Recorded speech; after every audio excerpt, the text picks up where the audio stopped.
주님께서 여러분과 함께 또한 사제의 영과 함께 요한이 전한 거룩한 복음입니다. 주님 영광 받으소서.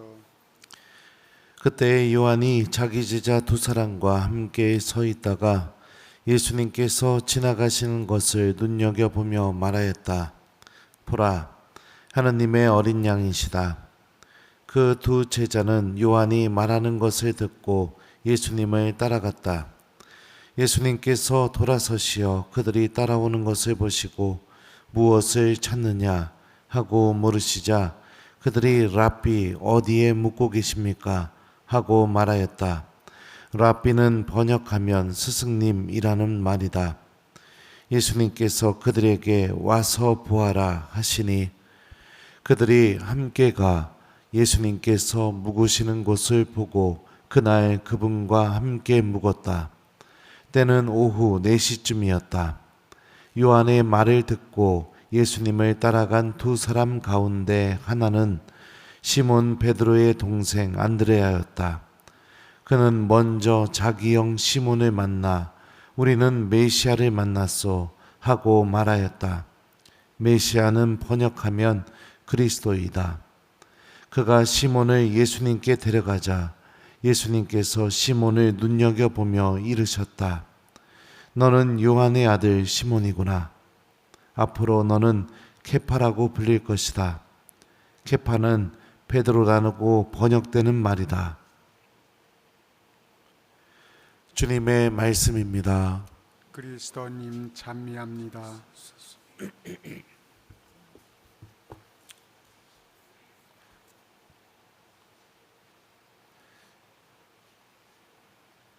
오소서 성령님,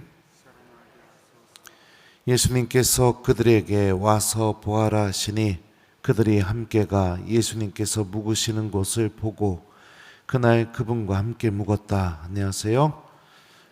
예, 여러분들도 그런 경험이 있죠. 학창 시절 생각해 보면 한 반에 여러분들은 몇 명 있었어요?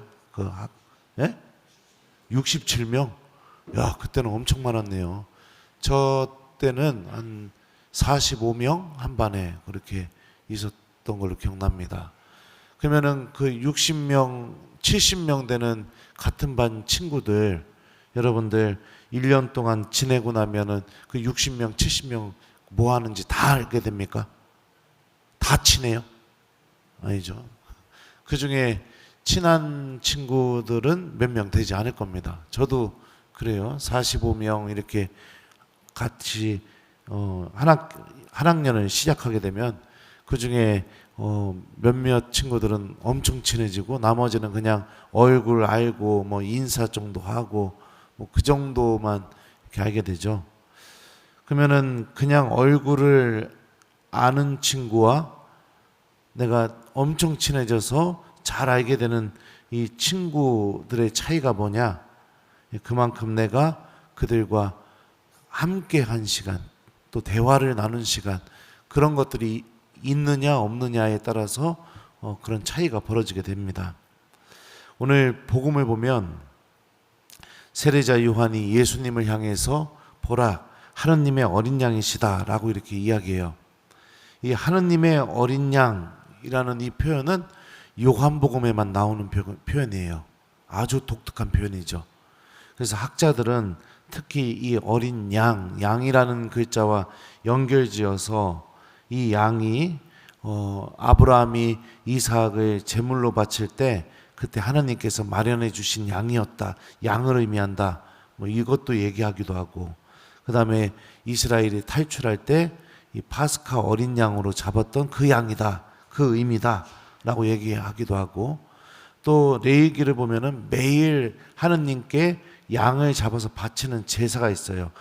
그 파스카의 그 파스카 사건을 매일 기억하기 위한 그런 제사가 있었는데 그거를 그때 바치던 양을 타미드라고 합니다. 일상의 삶 안에서 주님께 매일 바치는 희생양. 그래서 타미드. 그 타미드와 연결되어 있다. 이렇게 얘기도 합니다. 또 어떤 학자들은 제2 이사야에서 고난받는 야훼의 종. 그 고난받는 야훼의 종을 표현할 때 어떻게 하죠? 도살장에 끌려가는 어린 양처럼 아무 소리 하지 않고 이렇게 그 묘사하는 부분이 있죠. 그래서 그 제2 이사야의 그 고난받는 야훼종과 연결짓기도 하고, 또 어떤 학자는 묵시록에 나오는 어린 양하고도 연결짓기도 합니다. 근데 어느 것 하나 명확하게 일치하는 것이 없어요. 근데 이 성경 공부하는 시간은 아니니까요. 중요한 건 뭐냐면 세례자 요한이 보라 하느님의 어린 양이시다 라고 예수님에 대해서 얘기해 줬어요.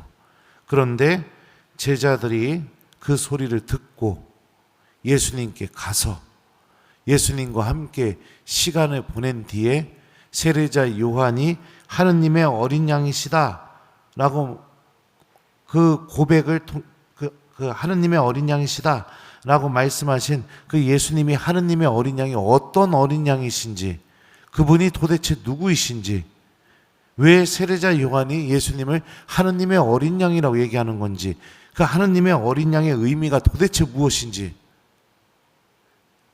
예수님과 함께하는 시간을 통해서 깨닫게 돼서 완전히 새로운 고백을 입에서 터져나오게 만듭니다. 그 새로운 고백이 무엇이냐? 우리는 메시아를 만났어 라는 고백이 나오게 되죠.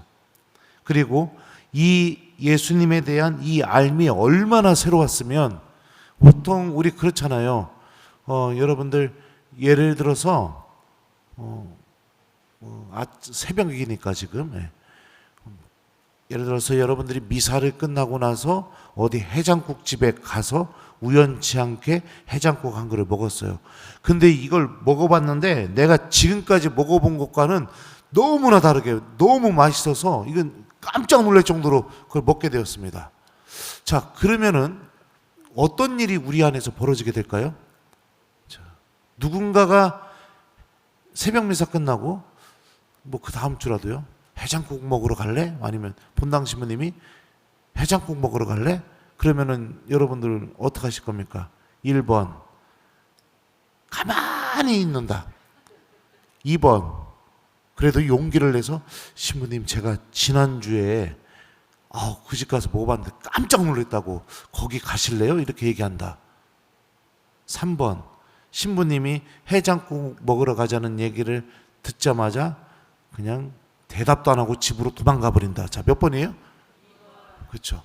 우리가 너무나 새로운 알을 알게 되면은 특히 사랑하는 이들, 좋아하는 이들, 나와 깊은 관계를 맺고 있는 이들에게 그 알을 공유하고 싶은 마음이 들어요. 이게 사람 안에서 아주 자연스럽게 나타나는 현상이거든요.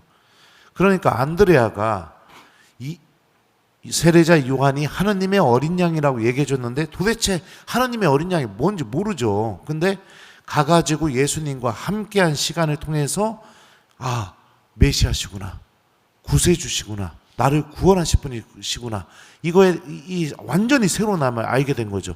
그러니까 어떤 일이 벌어져요? 베드로에게 가서, 자기 형 베드로에게 가서 우리는 메시아를 만났소 얘기하면서 어떡합니까? 베드로를 예수님께 데리고 가죠. 그 알을 체험시키려고, 자기가 체험한 그 알에 함께 참여하게 시키려고. 예를 들어서 내가 해장국 맛있게 먹었으면 신부님 데리고 와서 내가 체험한 그 해장국에 같이 체험시키게 하려고. 이거는 시켜서 되는 일이 아니라 내 안에서 자연스럽게 일어나는 일입니다. 이런 놀라운 일들이 벌어지게 됩니다. 이게 여러분들 바로 살아있는 신앙생활의 모습이에요. 미사 때마다 하느님께서는 사제의 입을 통해서 마치 세례자 요한이 제자들에게 예수님을 가리키면서 그분이 어떤 분이신지를 선포했던 것처럼 하느님께서는 미사 때마다 사제의 입을 통해 예수님이 어떤 분이신지를 계속해서 끊임없이 복음을 선포해 주고 계십니다. 그러면 우리가 미사 때마다 듣게 되는 이 복음 말씀은 어떤 역할을 하느냐? 제자들이 하느님의 어린 양이라는 소리를 듣고 예수님께 가서 예수님이 어떤 분이신지를 체험하게 된 것처럼 미사 때 듣게 되는 복음 말씀도 이거와 똑같은 힘을 우리 안에서 일으켜야 된다는 거예요. 근데 대부분 모르겠어요. 대부분의 경우는 이 힘이 드러나지 않게 됩니다. 그럼 왜 드러나지 않느냐? 오늘 일독서를 볼까요? 일독서에서 보면은 하느님이 사무엘을 계속해서 찾아요. 몇 번 찾으셨죠? 3번 찾으셨어요. 근데 만약에 제가 하느님이라면 그럴 것 같아요. 대답 안 하더라도 그냥 야, 나 하느님이야. 너 들어. 이러고서 얘기했을 것 같은데 너무나 신기한 게 그 전지전능하신 분이 말씀하십시오. 당신 종이 듣고 있습니다. 이 말이 나올 때까지 끊임없이 찾고 부르고 그러고 계셔요. 이게 무엇을 의미하느냐? 듣는 마음이 없으면 하느님께서 그 사람 안에서 새로운 일을 시작할 수가 없다는 것을 의미합니다. 아무리 주님이 내 곁에 계시고 끊임없이 부르시고 신부님 하느님이 이게 새벽이라 정신이 혼미해요. 하느님이 신부님을 통해서 끊임없이 예수님을 체험할 수 있는 복음 말씀을 계속해서 얘기해 준다 하더라도 그 복음 말씀이 살아계시는 예수님을 만나서 복음에 나오는 안드레아처럼 새로운 삶을 소유하게 돼서 내가 사랑하는 이들에게 시키지 않아도 막 달려가서 증언하고 그 사람 막 예수님께로 데리고 가게 하는 그런 힘을 갖고 있다 하더라도 내 안에 듣는 마음이 없으면 이 모든 게 이루어지지 않는다는 겁니다. 제일 중요한 게 무엇이냐? 들어야 됩니다. 그러면 우리는 언제 말이 들리게 될까요? 보통은 그래요. 돈 얘기하면은 그냥 그런 거는 막 쏙쏙 들려요. 막 돈 얘기해 주는 거. 그죠? 어디 가서 누가 얼마 벌었더라. 막 그러면은 그거는 외우려고 하지 않아도 막 그 은행 거기 장소까지 막 자동으로 그냥 머릿속에 들어가게 됩니다. 그 말도 계속 남게 돼요.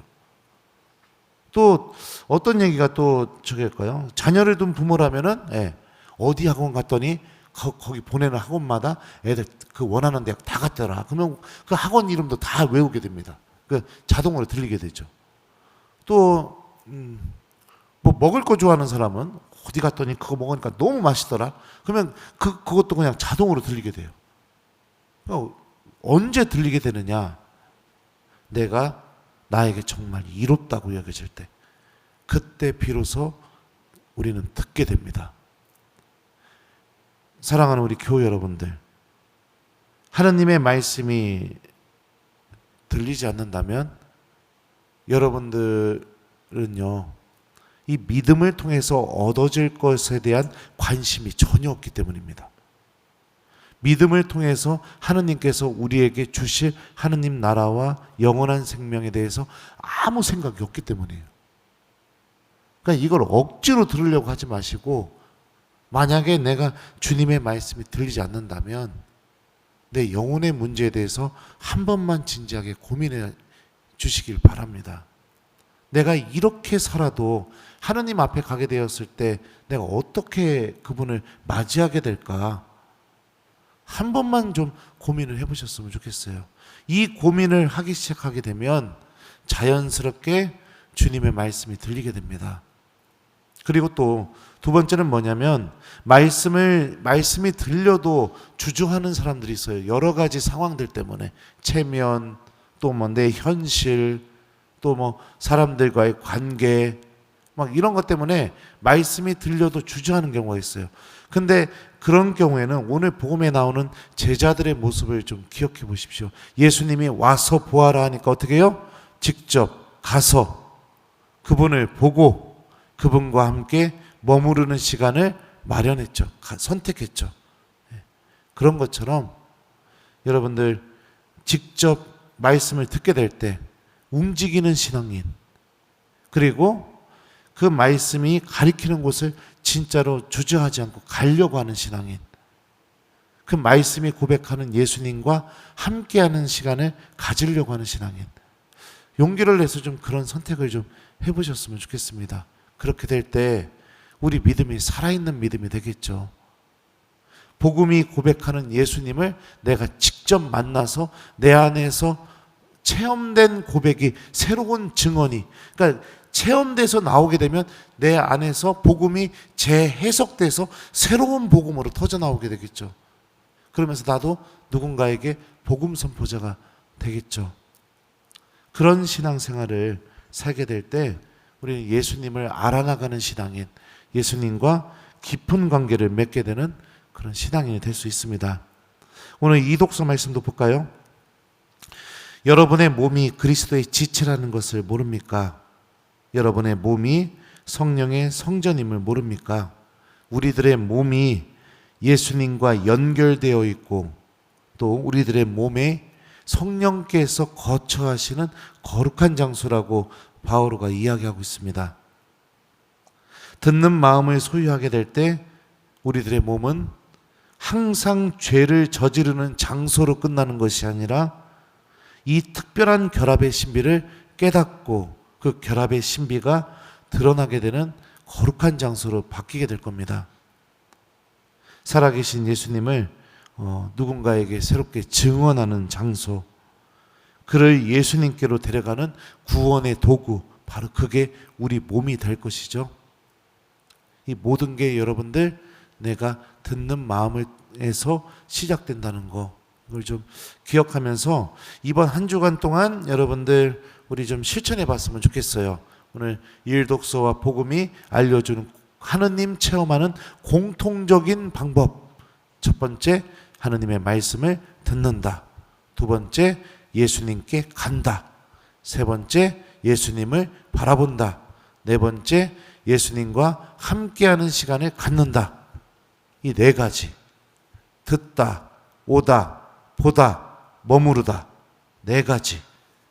이 네 가지를 여러분들 이번 주 중에 한 번 이상은 꼭 좀 실천해 봅시다. 한 번 이상은. 알았죠? 그래서 복음 말씀 듣고 예수님 어디 계세요? 여기 계셔요. 성전으로 와서 예수님을 좀 보고 그리고 그분과 함께하는 시간을 좀 여기서 머물러 보기. 이걸 좀 한 번 이상 이번 주에 좀 해보는 걸 숙제로 드립니다. 그러면서 우리도 제자들처럼 말씀이 고백하는 그 예수님이 어떤 분이신지를 체험하는 그런 한 주를 좀 보내봤으면 좋겠습니다. 예수님께서 그들에게 와서 보아라 하시니 그들이 함께가 예수님께서 묵으시는 곳을 보고 그날 그분과 함께 묵었다. 아멘.